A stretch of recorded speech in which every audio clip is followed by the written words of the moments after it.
Alumni Voices. Bonjour à toutes et à tous. Bienvenue sur cette première session d'Alumni Voices organisée par EDEC Alumni et qui permet aux étudiants de toutes les formations du groupe EDEC de venir à la rencontre de diplômés et surtout de venir découvrir leur parcours. Pourquoi est-ce qu'on a organisé ces sessions? Eh bien, vous êtes toutes et tous à l'heure où vous devez réfléchir à votre futur professionnel, peut-être à piloter votre projet professionnel. Je rappelle qu'il y a des étudiants qui arrivent, hein, qui sont des primo-entrants, qui sont en première année, et on a ouvert aussi cette programmation aux autres étudiants, donc de 2, 3, 4, quatrième année, et aussi aux jeunes diplômés. Tout ça pour effectivement que vous puissiez comprendre les métiers vers lesquels vous pouvez vous destiner, les entreprises qui peuvent vous recruter et comprendre vraiment qu'est-ce qui se cache derrière un métier. Donc aujourd'hui, j'ai le plaisir d'accueillir Claire Brunet et Louis Lefebvre-Cellier qui travaillent tous les deux au sein du cabinet Wavestone. Alors, qu'est-ce que Wavestone? Que sont les métiers de consultant chez Wavestone? C'est le but de leur présentation aujourd'hui pour que justement vous puissiez découvrir ces métiers, ces entreprises et éventuellement ces process de recrutement. Donc, ils sont là pour vous expliquer tout ça. Comment va se passer cette session? Eh bien, on va leur laisser la parole pendant à peu près une demi-heure. Et ensuite, eh bien, je prendrai vos questions directes et vous pourrez leur poser toutes les questions qui vous passent par l'esprit, par la tête, pardon.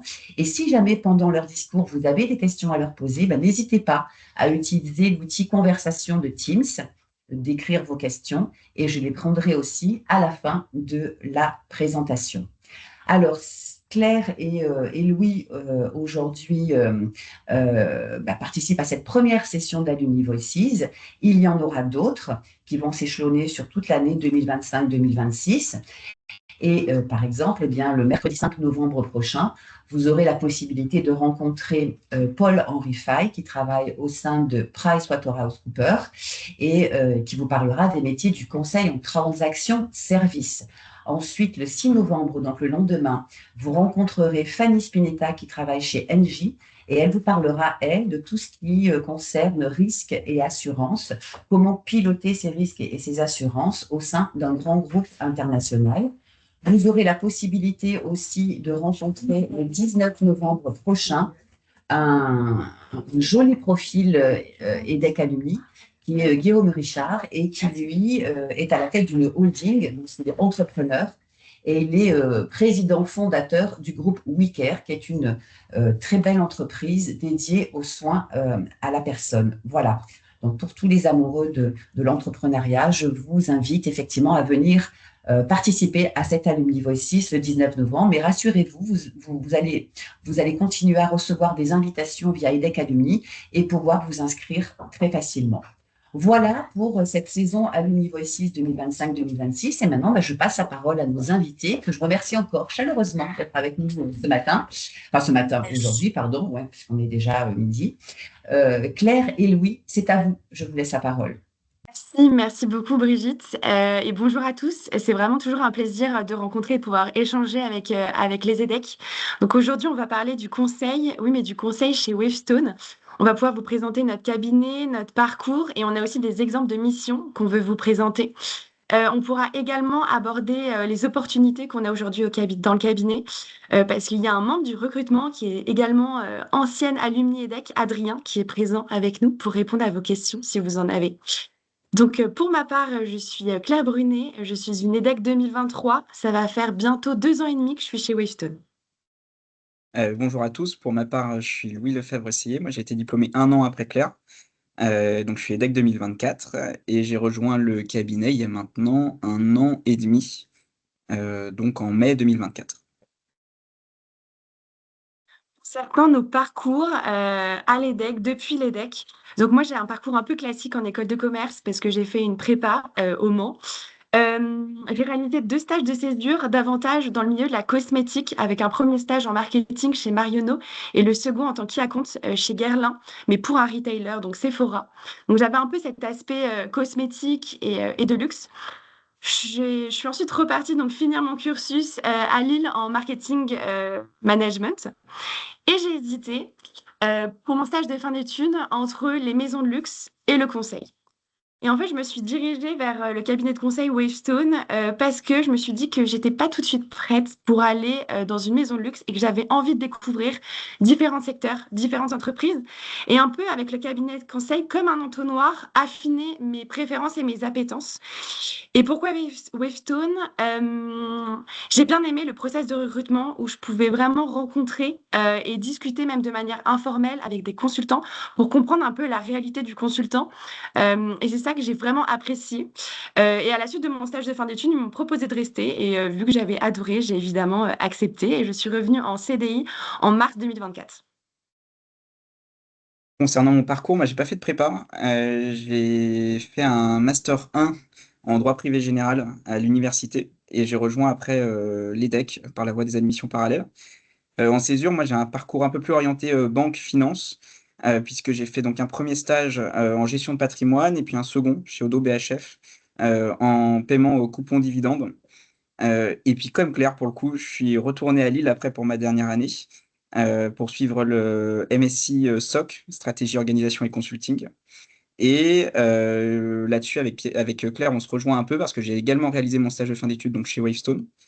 L'avantage du conseil, c'est que j'étais pas prêt à rejoindre une banque ou un assureur et ça permet véritablement d'avoir une belle connaissance aujourd'hui des entreprises qui existent sur la place, surtout dans un cabinet comme Wavestone qui adresse de très gros clients, en Europe et dans le monde.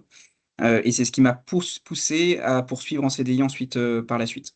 Et puis, pourquoi Wavestone en particulier? Je me suis appuyé sur le réseau EDHEC Alumni puisque on a beaucoup échangé avec Claire, qui elle était déjà collaboratrice Wavestone, lorsque j'étais en dernière année à l'EDHEC et elle m'a un peu partagé, toutes les infos que je devais savoir sur le cabinet et c'est vrai que ça m'a beaucoup, ça m'a conduit à rejoindre Wavestone et donc ça, c'était particulièrement intéressant. On va vous parler maintenant de ce qu'est Wavestone, ce qu'est le cabinet, en lui-même. Wavestone aujourd'hui, on est présent dans 17 pays, donc pour le coup, sur les 4 continents. On compte, à peu près 6 000 collaborateurs dans le monde, pour un chiffre d'affaires qui il devrait avoisiner le 1 000 000 €, dans, quelques mois. On est un cabinet indépendant. Lorsqu'on dit indépendant, c'est dans le sens où aujourd'hui, on n'est pas lié, à différentes solutions, qu'on viendrait proposer à nos clients. C'est-à-dire qu'on est libre d'accompagner nos clients sur absolument tous les produits, toutes les solutions et leur apporter finalement, le meilleur conseil qui soit, et qui existe, sur le marché. Donc, comme l'a dit Louis, on a une forte présence à l'international, donc majoritairement en Europe, mais on a aussi des cabinets en Asie avec Singapour, encore Hong Kong, ou de l'autre côté de l'Atlantique avec le Canada ou même New York, ce qui nous permet réellement d'avoir une expertise en local. Euh, Au quotidien, même à Paris, on travaille et nos missions sont à Paris, par exemple, avec des acteurs français, mais qui ont une forte empreinte à l'international. Et donc, on peut leur montrer qu'on sait intervenir et qu'on a la compréhension du marché. Pour vous donner un exemple, en ce moment, je réalise une mission avec différents pays. Et pour ça, je travaille avec une consultante qui est à New York et une autre qui est à Singapour. Donc vraiment, on est aux 4 coins du monde. Et aussi cette présence, avec cette présence, on travaille vraiment pas en silo, parce que, on le voit grâce au partage de la connaissance. Par exemple, si je réalise une mission et que je me rends compte que le cabinet en Allemagne a réalisé une mission similaire, on va très facilement pouvoir se partager l'information, les appeler et comprendre comment eux ont réalisé la leur. Aujourd'hui, donc chez Wavestone, on a plusieurs business units, des business units donc sectorielles, et d'autres qui seront plutôt cross-sectorielles et au titre des business units, sectorielles et donc, elles sont affichées ici, hein. On adresse vraiment tous les sujets, que ce soit de la banque assurance, que ce soit du transport, du voyage ou encore de la logistique, mais aussi tout ce qui va être secteur public. On adresse vraiment tous les sujets et vous voyez d'ailleurs, les plus gros de nos clients à l'échelle mondiale pour le coup, parce qu'il y a des acteurs, internationaux, qui apparaissent ici. Et donc ça vous donne une bonne idée quand même des clients chez qui, chez Wavestone, on est projeté en mission. Et donc ce sont de très, très grosses entités pour le coup à chaque fois. ce qui appuie en fait cette dimension internationale. Et moi, à titre d'exemple, j'ai été amené à présenter un benchmark auprès de mon client en France, mais un benchmark qui avait été réalisé par les collaborateurs au bureau Londres de Wavestone.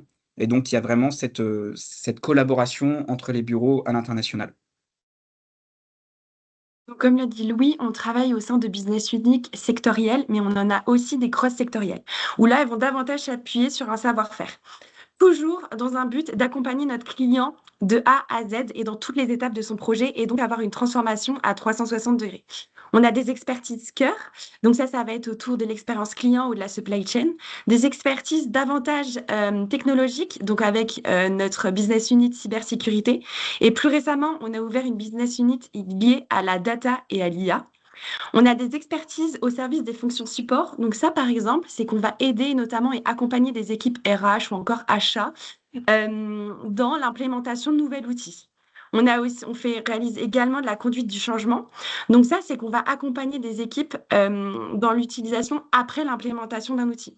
Le but, c'est vraiment pas d'arriver et de leur proposer un nouvel outil et ensuite de tout de suite repartir. Non, on veut vraiment que les équipes comprennent cette nouvelle organisation et les accompagner dans ce nouveau fonctionnement.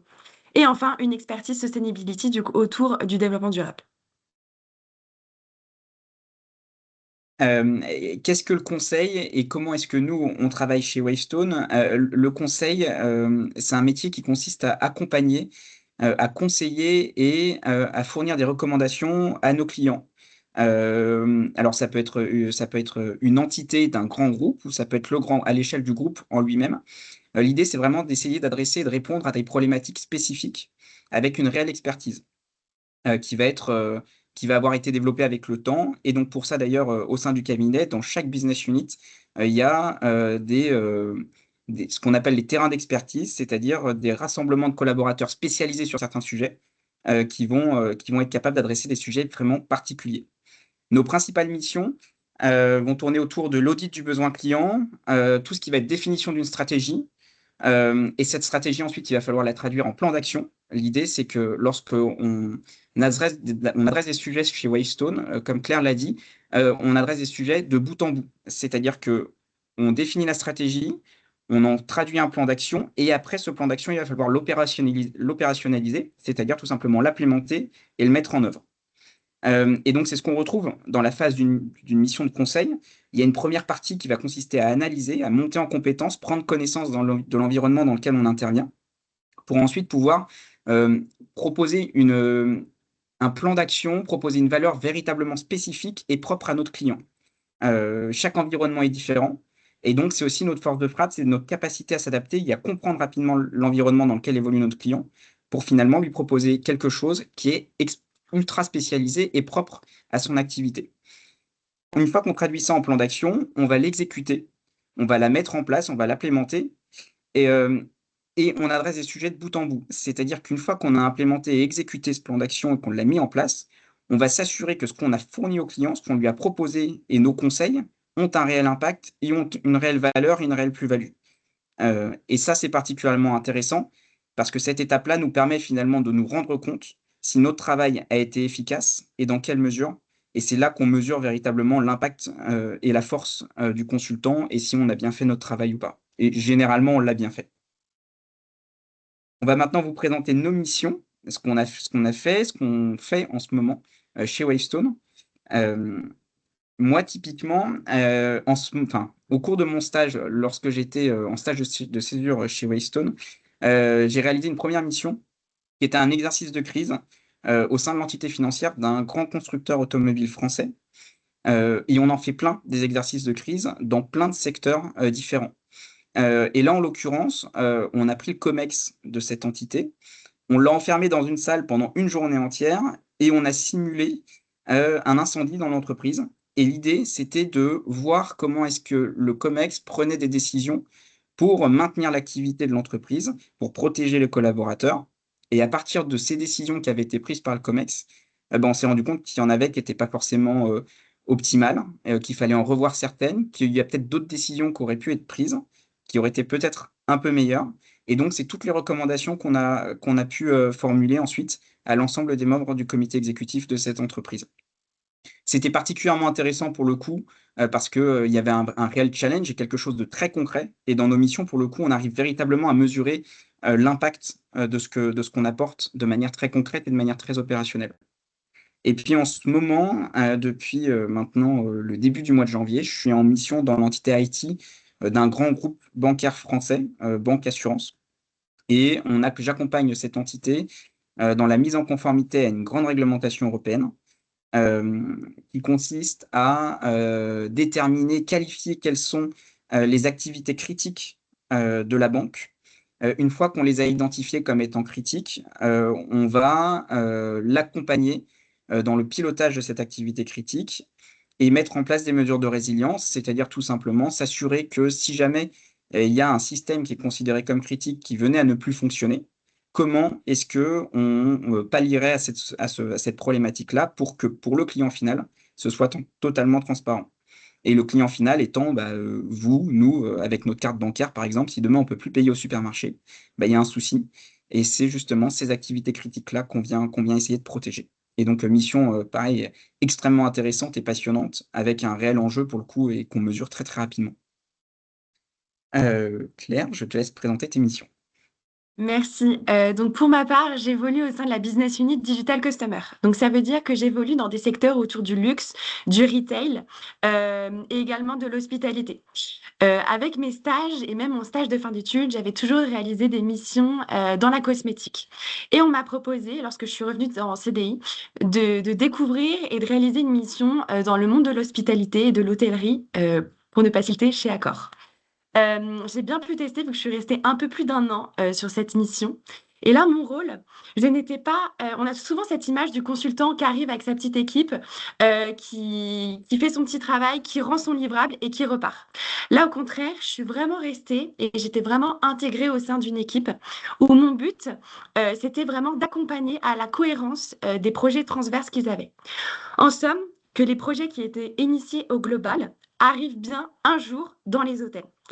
On a surtout travaillé autour, du pilotage d'un projet de renouvellement, d'équipements hôteliers et là, c'était vraiment un immense projet, à traiter de A à Z, où le but, c'était que cet équipement, et ce renouvellement qui avait été impulsé par le global, que je puisse un jour le retrouver en allant à l'hôtel. Ça passe donc il y avait vraiment énormément d'acteurs, énormément de maillons, énormément d'étapes. Ça allait par le choix des fournisseurs, le contrôle de leur conformité, de leur qualité, mais également de la conformité de leurs usines. On passait également, par la mise en place d'un plan d'action parce qu'il fallait convaincre du coup, les hôteliers d'accepter et d'acheter, ce nouvel équipement. Donc c'était vraiment très riche avec de nombreux interlocuteurs. On passait à la fois par des meetings, par des ateliers. Je me suis retrouvée aussi sur des shootings photos, pour, implémenter et construire ce plan d'action et ce plan de communication. Donc vraiment une riche et grande belle découverte, du monde de l'hôtellerie. Je suis ensuite repartie, côté cosmétique, chez un groupe mondial de leaders de la beauté, avec notamment une mission d'audit des services online. Donc là, c'était l'évaluation de l'expérience de diagnostic de peau d'une marque sur son site internet. Et là, le but, on allait tester, voir ce qu'allait pas, identifier les points bloquants à cette expérience et ensuite trouver des solutions et établir un plan d'action. Évidemment, il y avait beaucoup, d'actions à mener, beaucoup de solutions et pour ça, il fallait savoir prioriser en faisant un calcul entre l'effort que cette solution allait, engendrer vis-à-vis, du besoin qu'elle apportait et de la rapidité dans laquelle il fallait que cette action soit menée. Et enfin, une autre mission, que je souhaitais aborder avec vous, autour de l'accompagnement de lancement d'outils offline. Alors, qu'est-ce qu'un outil offline? Dit comme ça, c'est les appareils, des devices que vous pouvez retrouver en magasin, que les clients peuvent immédiatement utiliser en magasin. Pour cela, dans le cadre de ma mission, mon rôle, c'était vraiment d'accompagner les équipes, dans le suivi de ce déploiement de cet outil à travers les marques et à travers le monde. Et pour ça, il fallait vraiment faire échanger avec les différents pays, suivre les KPIs, mettre en place un plan d'action, réaliser, des supports pédagogiques pour permettre aux vendeuses d'être à l'aise avec cet outil Et en parallèle, il y avait aussi un autre versant qui était l'amélioration de cet outil. Parce que la science évolue constamment, donc notre device doit aussi suivre cette évolution et évoluer.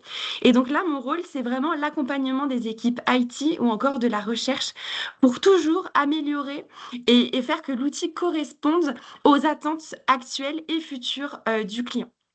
Donc, comme vous l'avez vu avec Louis, on a eu de nombreuses missions très variées chez le client. Donc, n'hésitez pas si vous avez des questions, que ce soit sur nos missions ou bien même sur le process de recrutement, vu que Adrien est parmi nous aujourd'hui, ou même le cabinet, on sera ravis d'y répondre. Alors, je regarde dans l'outil conversation. Pour l'instant, je n'ai pas de questions. Donc, chers étudiants, la parole est à vous. Si vous souhaitez effectivement poser des questions à Claire et Louis, levez la main et allumez vos caméras et vous pouvez les poser en direct. Ah, j'ai une question de Sampiero. Sampiero, Yes, bonjour. bonjour, heureux de vous écouter et merci pour cette présentation qui fait écho à la présentation qu'on a eue il y a il y a un mois environ de Wavestone avec Chloé et Jean-Baptiste, si vous vous souvenez bien.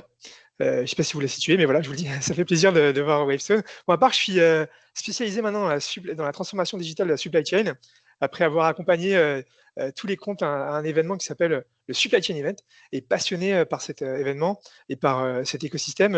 J'ai envie aujourd'hui d'être BizDev au sein de cet écosystème et aussi d'évoluer en tant que consultant. Alors, j'ai deux questions à vous poser. La première, c'est dans quelle mesure vous collaborez avec les BizDev et les Key Accounts, c'est-à-dire le pôle business, le pôle sales.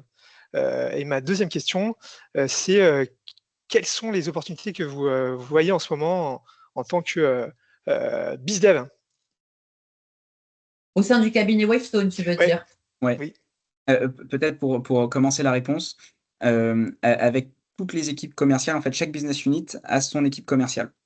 Donc en fait, on est très proche d'eux pour le coup et on communique beaucoup avec eux, parce que c'est aussi nous qui avons une vision, terrain, et une vision de l'environnement dans lequel on évolue, qui sommes capables de faire remonter des informations, à nos équipes commerciales si elles en ont besoin. Ensuite, avant chaque mission, les équipes commerciales qui gèrent les principaux comptes, clients, connaissent très, très bien l'environnement dans lequel, elles vont nous projeter et donc par définition, on travaille beaucoup avec elles parce que ce sont elles qui vont nous embarquer, nous présenter l'environnement dans lequel on va éventuellement intervenir et vont être capables de nous donner un peu toutes les insights, toutes les infos dont on va avoir besoin pour mener à bien la mission.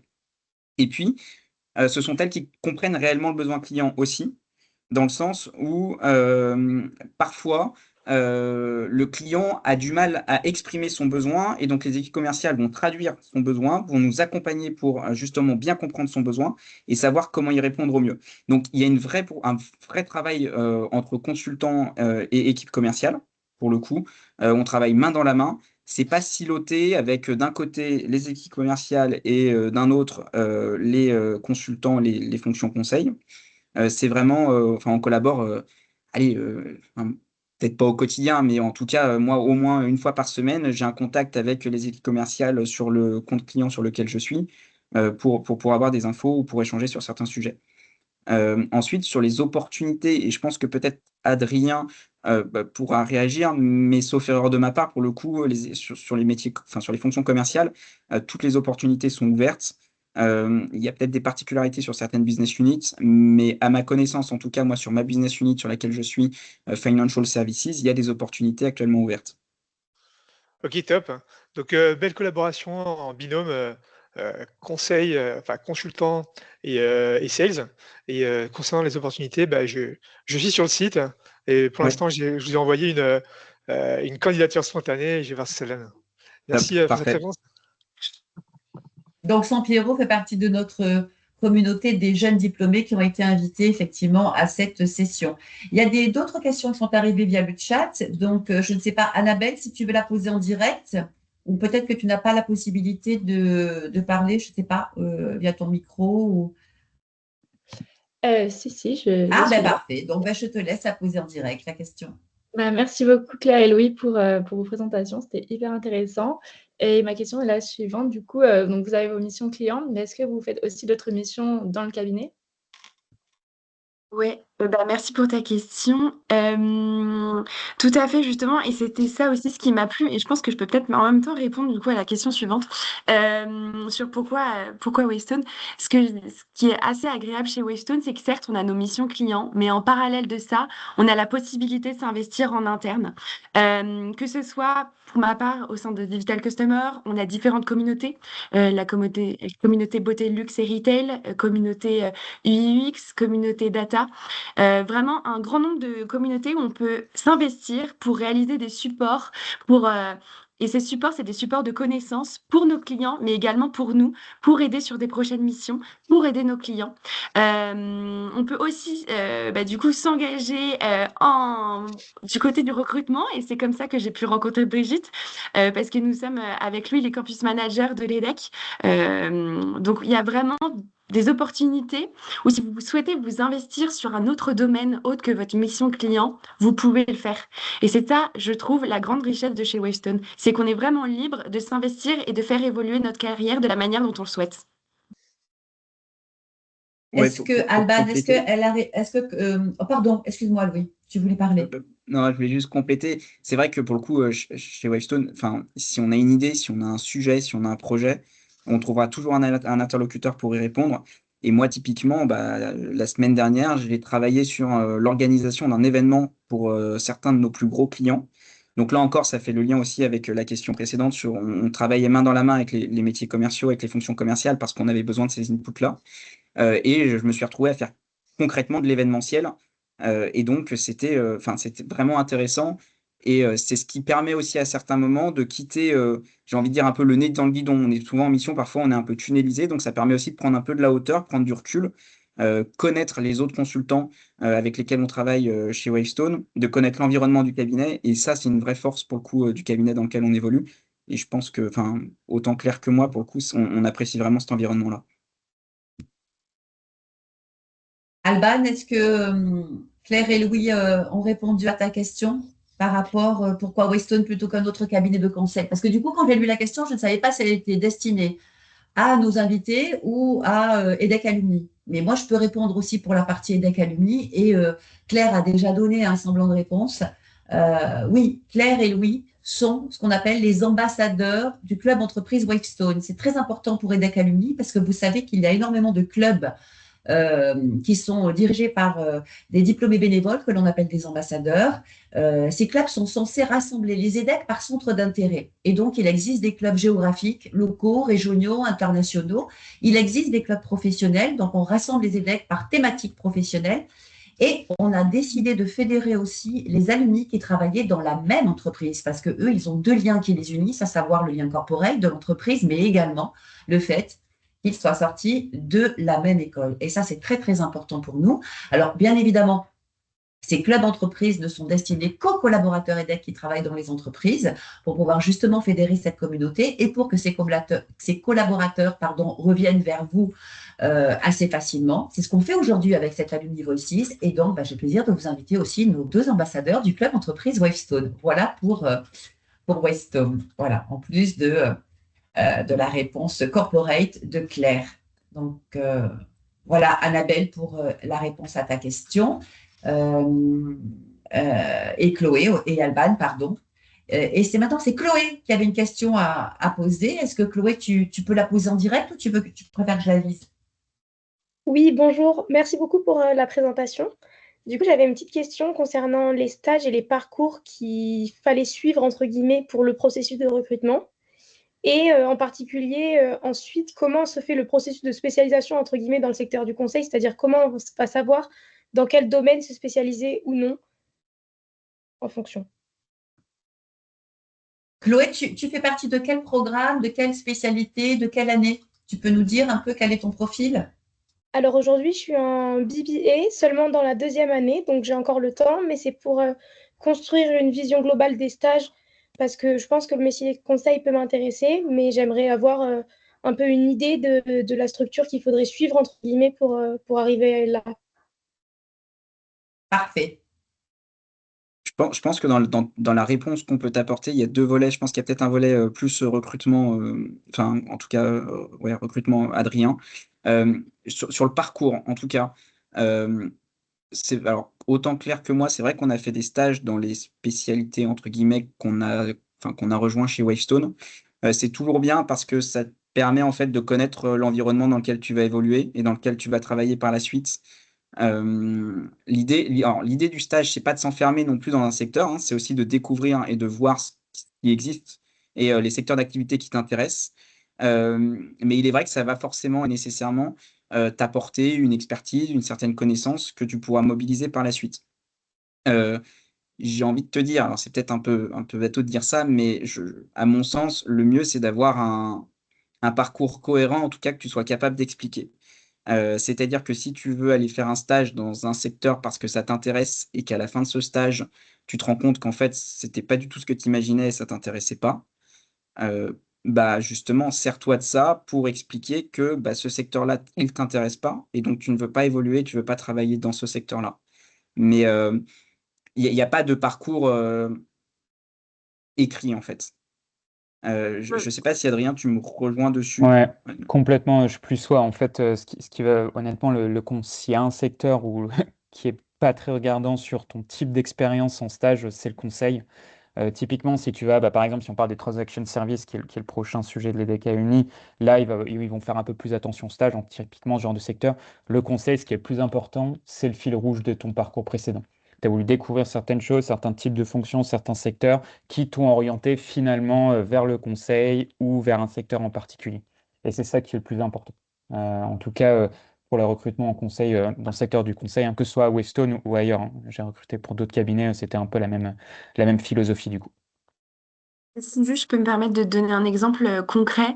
Pour ma part, au début, j'avais passé les recrutements Wavestone dans la practice de Louis, donc pour Financial Services et pas du tout dans la cosmétique. Et ensuite, je me suis dit que vraiment, je préférais ça. Et donc, j'ai demandé à repasser côté Digital Customer pour rejoindre davantage ce secteur. Donc, comme l'a dit les garçons, c'est vraiment que tant que tu es capable de justifier tes expériences et tes choix, fais ce que tu as envie de faire. Et il n'y a pas de parcours type, il y a pas de case à cocher. On est vraiment assez libre sur ça. Et puis Chloé, tu as la chance parce que tu n'es encore qu'en deuxième année, tu as encore la possibilité via tes stages d'explorer, pardon, mais je bafouille aujourd'hui, je suis désolée, d'explorer d'autres secteurs d'activité. Donc vas-y, je veux dire, voilà, essaye de choisir celui qui va te plaire le plus, mais tu as la possibilité encore avec ce parcours étudiant et les stages que tu dois faire encore. Donc n'hésite pas. Merci beaucoup pour vos De rien, réponses. Chloé. Merci. Alors Loïc, je crois qu'il ne peut pas utiliser son micro, donc je vais lire sa question. D'abord, il vous remercie pour cette présentation très inspirante et il vous dit, pour ma part, j'ai une grande appétence pour le monde du conseil et vos parcours me touchent particulièrement. Je vois que vous avez commencé par connaître l'environnement interne des entreprises avant d'avoir des expériences en cabinet de conseil. Pensez-vous que c'est une nécessité de d'abord travailler en entreprise avant de travailler en cabinet de conseil? Aussi, qu'en est-il des objectifs environnementaux et des problématiques diverses actuelles, environnement, intelligence artificielle, qui secouent nos économies, sont-ils intégrés dans vos missions? Et il précise, Loïc, qu'il est en année de pré-master. Donc, c'est un primo-entrant aussi. Voilà. Il y a 2 parties dans ta question. Dans la première partie, sur l'expérience, en entreprise Entreprise. avant de venir en cabinet de conseil, oui et non. Parce qu'en fait, si tu fais ton stage en entreprise, tu vas, bah, du coup, acquérir une certaine expérience sur un secteur, une connaissance, peut-être une expertise sur certains sujets bien particuliers si ton stage touche à des sujets bien précis. Là où si jamais tu fais des stages en cabinet de conseil au préalable, bah, finalement, tu vas travailler sur des sujets divers et variés, tu vas montrer ta capacité à monter en compétences rapidement, tu vas peut-être avoir déjà, des premiers contacts clients au cours de tes stages et donc finalement, l'ensemble de ces choses-là que j'ai citées, bah, sont des atouts pour rejoindre un cabinet de conseil. Donc, et encore une fois, ça rejoint ce que disait, Adrien, il y a pas de parcours type ou de case à cocher. Si tu veux aller explorer le conseil au cours d'un stage, va explorer le conseil au cours d'un stage et si ensuite, tu te dis: «Bah, commencer dans une véritable entreprise», fais ta première ou deuxième partie de césure, dans une entreprise, mais, il y a pas de parcours type pour le coup. Donc, en tout cas, en fin d'études et puis après, pour rejoindre un cabinet en CDI, c'est pas un prérequis d'avoir été en entreprise auparavant. Et au même titre, dans la vie de tous les jours, tu vas rencontrer des gens qui travaillaient avant au cabinet de conseil et qui, bah, après, partent travailler en entreprise, et inversement, des gens qui avant travaillaient en entreprise et qui rejoignent des cabinets de conseil à des postes plus seniors. Donc, tout est possible, et c'est aussi la force du conseil, c'est que justement, tu peux aller, tu peux découvrir plein de sujets différents à n'importe quel moment, et ça, pour le coup, moi, je sais que personnellement, c'était extrêmement important pour moi. Sur la deuxième partie de la question, qui était, sur les enjeux, on va dire un peu cross-sectoriels. Wavestone aujourd'hui, c'est l'un des cabinets les plus dynamiques, actuellement, avec une très forte croissance. Et donc, c'est pour ça aussi que tous les sujets un peu nouveaux qui arrivent, chez Wavestone, on s'adapte très vite. Et il y a ces practices cross-sectorielles, qui arrivent. Typiquement, la practice qu'on appelle aujourd'hui Business Unit Data IA, Heu, elle est toute récente, parce que justement l'importance chez nos clients de ces sujets-là, s'est fait sentir, il y a peu de temps. Hem Et donc, quand on est dans une practice sectorielle, il faut savoir qu'on travaille main dans la main avec les collaborateurs des practices cross-sectorielles. Je prends l'exemple typiquement de de la Business Unit Sustainability. Hem, Typiquement, nous, dans toutes nos missions de conseil en financial services, on intègre ce volet RSE, et pour avoir cette expertise et cette connaissance-là, on va s'appuyer sur les connaissances des consultants de la business unit sustainability. Et au même titre, actuellement, je sais qu'il y a une mission chez un grand acteur bancaire, sur le déploiement d'une intelligence artificielle interne et sécurisée.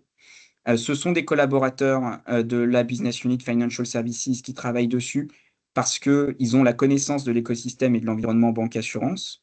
Pour autant, ils sont aussi accompagnés et appuyés par des collaborateurs de la business unit Data IA, parce qu'eux ont une réelle expertise sur les agences, sur les types d'IA à utiliser. Donc on travaille main dans la main sur plein de sujets différents, et donc travailler dans une business unit sectorielle ne veut pas dire ne pas du tout traiter des sujets qui sont traités par et abordés par les business units cross-sectorielles. Je ne sais pas si j'ai été complet, Claire ou Adrien, si vous voulez compléter?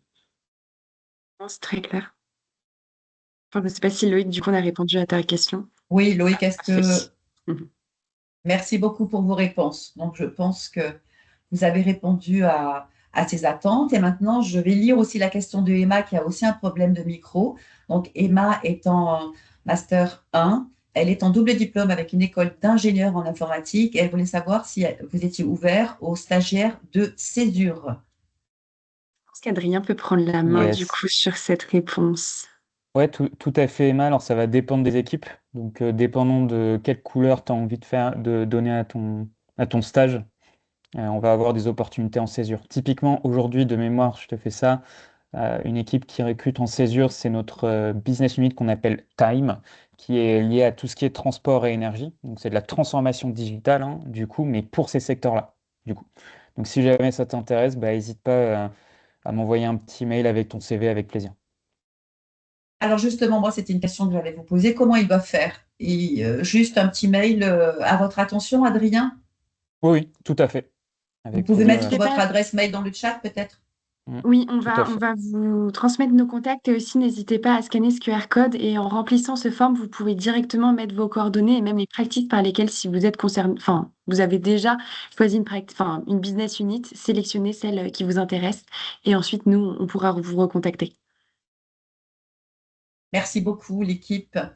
Alors, Guilhem, est-ce que ton micro fonctionne? Est-ce que tu veux la poser en direct, ta question? Est-ce que tu peux la poser en direct? Non, je la lis. Alors, bonjour, merci pour votre présentation. Suite à l'annonce de restructuration d'Accenture, licenciement du personnel jugé dépassé par l'IA et les formations massives du personnel sur ces outils, pensez-vous que cela va augmenter les barrières à l'entrée pour les étudiants, notamment sur les besoins de production? J'aimerais également avoir votre vision sur l'impact que cette décision aura sur les concurrents, dont Wavestone. Voilà, merci d'avance pour votre réponse. Il était dans les transports. Pardon, Guilhem, je n'avais pas vu la fin du texte. Alors voilà, qui peut répondre à Guilhem? Alors, moi, je peux Alors, dire. Ouais, juste Vas-y, Louis, peut-être d'abord. initialement, en fait, quand tu parles d'Accenture, il faut juste faire la différence entre Wavestone et d'autres cabinets, en fait. Wavestone, on fait que du conseil à 100%. Là où d'autres acteurs, comme Accenture, comme Soprasteria, c'est un modèle économique différent. Ils font du conseil, mais ils font aussi de l'intégration. C'est pas tout à fait le même métier. Donc les activités et les sujets qui sont amenés à traiter sont pas totalement les mêmes que ce que Wavestone traite. Donc il faut faire attention quand on compare Wavestone, à bien comparer Wavestone dans son écosystème et pas avec des acteurs d'un écosystème différent. Ensuite, sur la politique RH, je pense que Adrien, tu auras peut-être plus d'éléments à apporter sur ces sujets-là. Ouais, du coup, sur Accenture, effectivement, intégration, du coup, si je caricature, au cas où tu ne serais pas familier avec ce terme, Guilhem, c'est faire de l'installation d'outils ou vraiment cette notion de production, d'installer des outils, alors que Wavestone, si je caricature encore, ça va être accompagner l'installation de ces 10 outils. Euh, et de ce fait, cette barrière à l'entrée, suite aux outils IA, je vais être honnête, c'est quelque chose qu'on ne ressent pas trop dans le secteur aujourd'hui du conseil, donc, comme disait Louis, qui est propre à Wavestone, donc le conseil en management, on appelle ça. Et du coup, cette barrière à l'entrée pour les étudiants, tu vas plutôt le ressentir, surtout sur les profils plutôt axés développement, où là, clairement, l'IA avec Claude, enfin bref, qu'importe, le type d'IA que tu utilises, va y avoir une grosse différence. Et aujourd'hui, malheureusement, les profils qui vont plus être orientés vers soit l'intégration, soit le développement, plutôt complicado. Mais en revanche, sur le conseil en management ou même le conseil en stratégie, c'est pas quelque chose qu'on va ressentir aujourd'hui. C'est quelque chose que peut-être on sentira dans 2-3 ans quand les outils IA ont encore été plus développés. Mais a priori, en fait, la qualité de réflexion dont on a besoin, même des jeunes consultants, elle est aujourd'hui, en tout cas, difficilement remplaçable par l'IA. Et ensuite, comment ça impacte, quel impact cette vision a aujourd'hui sur Wavestone ou sur nos concurrents? Bah, pour le moment, ça va être plutôt dans euh, ce qu'on attend de nos jeunes consultants, dans le sens où, je vais donner un exemple un peu caricatural de nouveau. Avant, ce qui était important pour nos consultants, c'était la manière dont ils formalisaient leurs messages via des slides. Bah, en fait, aujourd'hui, c'est un travail qui est beaucoup plus facile grâce en fait, aux outils IA. Mais du coup, on va vous attendre sur d'autres éléments qui vont être la qualité de réflexion, comment tu appuies ton message, comment tu amènes tes convictions, ce genre de choses. Et donc, en fait, ce qui se passe tout simplement, c'est que tu as une évolution en fait, des attentes des profils juniors aujourd'hui, en tout cas à Wavestone. Et chez nos concurrents, c'est quelque chose qui se fait sentir également. Voilà. Claire, si jamais tu veux compléter avec aussi ce que tu as vu, n'hésite pas, hein. C'était juste pour donner pareil un exemple un peu concret. Tu vois, par exemple, sur l'IA, son arrivée, etc., bah, on a ouvert depuis juillet une business unit liée à l'IA et à la data parce qu'en fait, nos clients en ont besoin. Nos clients ont besoin d'être accompagnés sur ça, sur cet outil, sur son implémentation et même, comme j'ai dit par la suite, sur la conduite du changement pour que leurs équipes soient vraiment familières avec cet outil. Et tout ça, tout cet accompagnement, bah, en fait, c'est Wavestone qui peut le réaliser à toutes les étapes parce que vraiment, comme on l'a dit, on est sur une transformation 360 degrés. Donc, on adresse tous les sujets. Donc, c'est pour ça que non, pour l'instant, les clients ont encore besoin de nous. Donc, longue vie à Wavestone. Alors, je n'ai plus de questions. Est-ce que quelqu'un veut poser une question directe? N'hésitez pas, ils sont là pour vous et pour vous aider. Donc, profitez-en. C'est une bonne opportunité pour les interroger. Au Ne soyez besoin, pas si vous souhaitez nous envoyer par la suite vos questions par mail, pas de souci, on se fera un plaisir, ou sur LinkedIn, on se fera un plaisir d'y répondre. Moi, j'avais peut-être une question pour Adrien qui peut intéresser effectivement notre audience parce que nous avons effectivement des étudiants de la première à la dernière année avec des stages à accomplir qui sont aussi quelquefois des stages courts, c'est-à-dire de 2 à 3 mois. Est-ce que vous recrutez à ce stade-là ou vous préférez donc des stages plus longs, de plus longue durée, donc vos stages minimum, c'est au moins 6 mois? Ça, Alors, c'était ma première question. Et ma deuxième question, comment on évolue au sein de Wavestone? C'est-à-dire, quand on arrive au sein du cabinet, j'imagine qu'on est consultant junior, et puis après, quelle est l'évolution possible d'un collaborateur au sein de Wavestone? Et puis, une troisième question, du coup, j'en profite, c'est comment sont attribuées les missions? qui attribue les missions? Est-ce que c'est vous qui vous choisissez vos secteurs professionnels? Si par exemple vous avez des appétences pour le luxe, pour l'industrie, est-ce que vous choisissez ces secteurs d'activité ou c'est en fonction des demandes des clients, de Wavestone, etc., etc. Voilà, pardon, ça fait 3 questions, mais peut-être Pas de que... souci. Je laisserai les 2 dernières, du coup, sur les évolutions et comment sont attribuées les missions, plutôt mes 2 collègues répondre. Sur la première, malheureusement, pas de stage de 3 mois à Wavestone.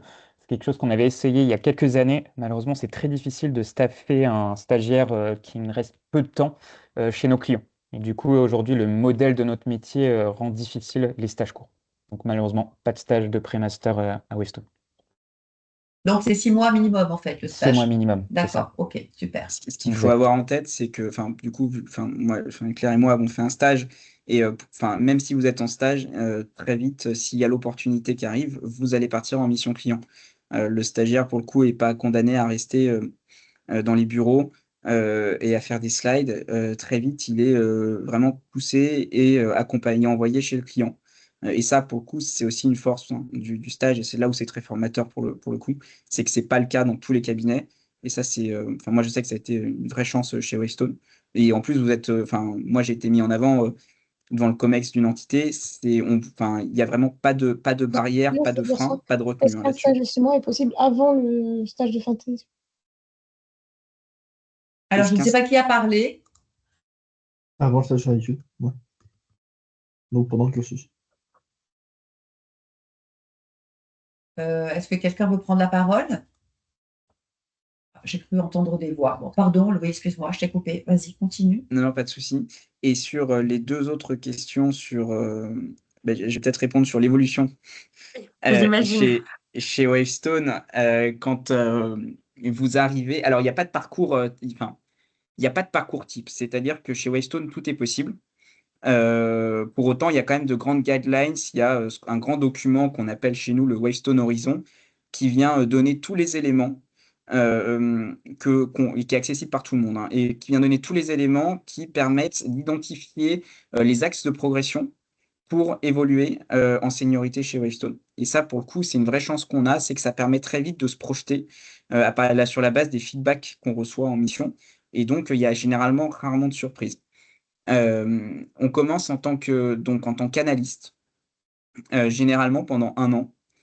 Et ensuite, en fonction des retours qu'il y a eu, il y a une prise de décision par ce qu'on appelle le Career Development Manager, donc le CDM, qui est en fait généralement un senior consultant qui, dès votre arrivée en stage chez Wavestone, va vous prendre en main, et un peu votre manager, et va vous suivre tout au long de votre carrière chez Wavestone. C'est-à-dire que du grade de stagiaire au grade de partenaire, si un jour vous venez partenaire chez Wavestone, ce sera le même CDM qui vous suivra et qui vous accompagnera. Ce qui fait que très vite, il va très très bien vous connaître, et donc il va savoir vous mettre en avant, vous orienter sur les axes de progression et vous guider pour aller chercher toujours le grade supérieur. Au bout d'1 an en tant qu'analyste, en pratique, on devient consultant. J'ai de la chance, j'ai eu ma promotion de consultant ce matin, donc je confirme. Et ensuite, au bout de 2-3 ans, on devient senior consultant, et on évolue comme ça. Après le grade de senior consultant, il y a le grade de manager, de senior manager, d'associate partner et de partner. Et on reste en moyenne entre 3 et 4 ans, 4 ans et demi, si je dis pas de bêtises, dans chaque grade, sauf le grade de partner où là, on peut pas aller au-delà. Voilà.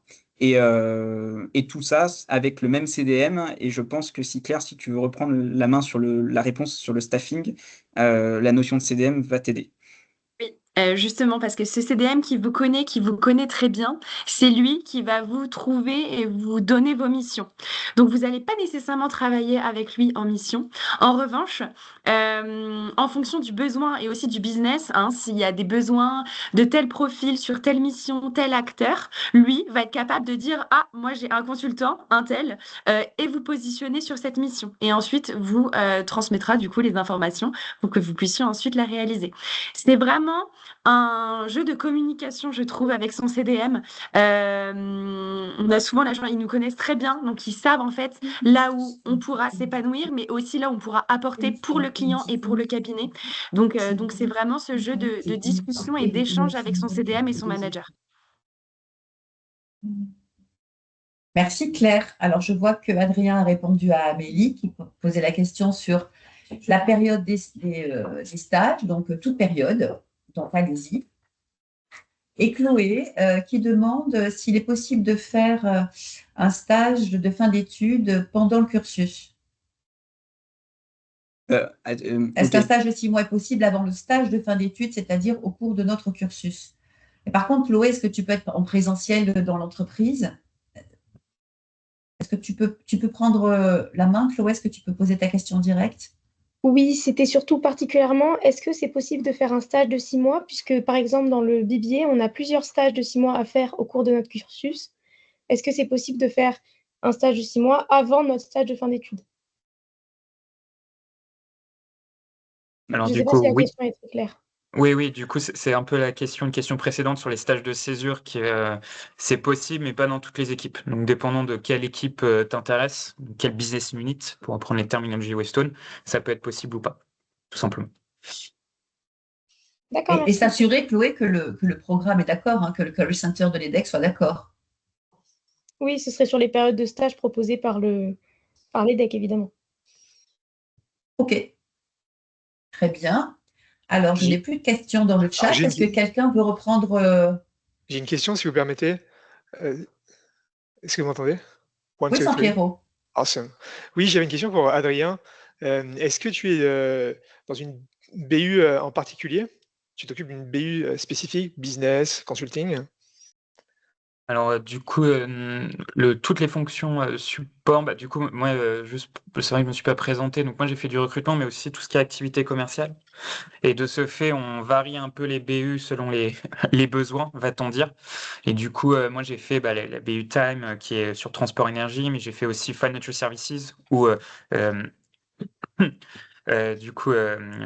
Louis est présent. J'ai également fait DC ou Éclair, donc j'ai un peu varié plaisir. Donc ça, c'est quelque chose qui est possible, mais sur les fonctions support. Alors évidemment, côté conseil, les mobilités cross-practice sont un peu plus compliquées dans le sens où ça doit justifier d'une expertise, évidemment. Yes, en fait, ma question, c'est est-ce que toi, tu t'occupes d'une BU spécifique en tant que En, recruteur? en Est-ce que ce tu moment, recrutes oui. que des commerciaux? Ok, En ce moment, génial. je recrute plutôt des consultants en cyber, mais je fais aussi un peu de financial services pour l'équipe de Louis. Donc ça dépend. Génial. Bah, comme ça, je saurai à qui j'ai affaire exactement et ravi d'avoir pu échanger. Alors, il Plaisir. y a peut-être d'autres jeunes diplômés qui sont présents aujourd'hui. Adrien, peut-être que j'ai pas entendu, mais pour postuler sur des offres d'emploi, il faut juste aller sur le site de Wavestone, c'est ça? Oui, tout à fait. Puis je crois que également le QR code oriente vers les offres. Donc n'hésitez D'accord, pas à le flasher. parfait. Donc ça, c'était pour nos diplômés et jeunes diplômés qui étaient présents. Plus d'autres questions? On arrive à la fin donc, de cette session. En tout cas, je remercie Adrien, Claire et Louis d'avoir été avec nous, d'avoir été aussi clairs et limpides et d'avoir répondu à toutes les questions des étudiants. J'espère que c'était enrichissant pour vous, chers étudiants. Je vous donne rendez-vous à d'autres sessions d'Alumni Voices. Vous retrouvez toutes ces sessions sur le calendrier EDEC Alumni et bien sûr, vérifiez bien vos mails parce que vous allez recevoir des invitations régulières. On commence par des sessions en français. Il y a des sessions qui vont se dérouler également en anglais un petit peu plus tard dans l'année. Donc voilà, ces sessions sont pour vous, ces rencontres sont pour vous permettre un peu d'avancer sur cette carrière professionnelle, sur vos choix peut-être de spécialité, de stage et d'horizon, d'électifs. Donc voilà, tout ça c'est pour vous. Donc n'hésitez pas à utiliser tous nos services. Claire, Louis, Adrien, un grand merci à vous. Je vous souhaite une très très bonne journée et Merci de beaucoup, beaux merci à succès toi. dans vos réussites et dans vos missions d'accompagnement d'entreprise. Un grand merci à toutes et à tous pour vos participations et encore merci à Wavestone d'avoir été présent avec nous aujourd'hui. Merci Merci beaucoup, beaucoup. merci Merci à beaucoup. tous. Bonne journée. Bonne Très belle journée. journée. Merci Au beaucoup, au revoir. revoir.